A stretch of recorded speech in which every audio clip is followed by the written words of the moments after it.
right, it's day 9. Woo, awesome. Thanks for joining me. Good to be with you. Today's lesson is going to be fail fabulously. And I think maybe I'm not going to edit this video. I must leave in all of my stutters, all of my butts, all of my repeats and all of that, because I want to fail fabulously. We're all brought up with this. It's not actually failure that freezes you. It's our fear of failure. It's our fear of losing face in front of everybody else. It's the fear of looking like a fool. And that freezes us and stops us and makes us procrastinate, and then makes us not take the inspired action that when inspiration comes. So we think too much of what other people will think, what judgments. We start thinking, oh, I'm not good enough, I'm not. Psst, you are good enough. You're complete, made by the most powerful forces in the universe. So we need to get over this fear of failure that's been embedded in us for many, many, many years. And I want to introduce you to somebody, and her name was Sara Blakely. And I don't know if any of you have heard of Sara Blakely. She, an entrepreneur. I believe she's worth $1 billion now. She came out with Spanx. Now, Spanx is basically the underwear that is more like not your regular G-string or slim jockey kind of underwear. It's basically almost cut off panties, I think, cut off stockings. There's a fail.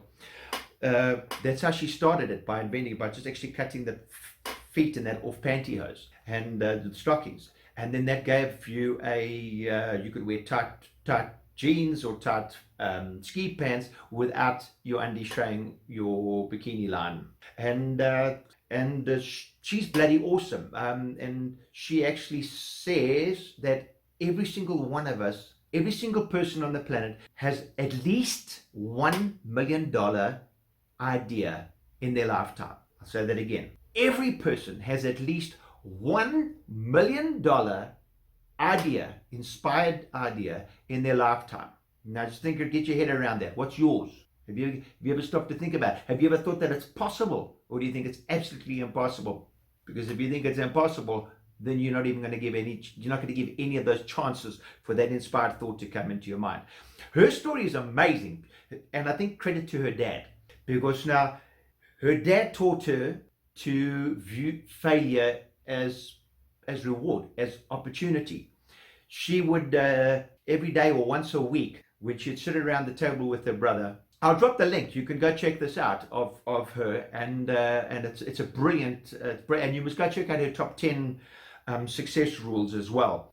Outstanding. Her father would say, "Tell me this week, where did you fail spectacularly?"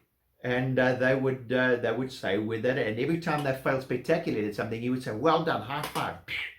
And if they said nowhere, the father's reaction was disappointment. He was like, "Oh,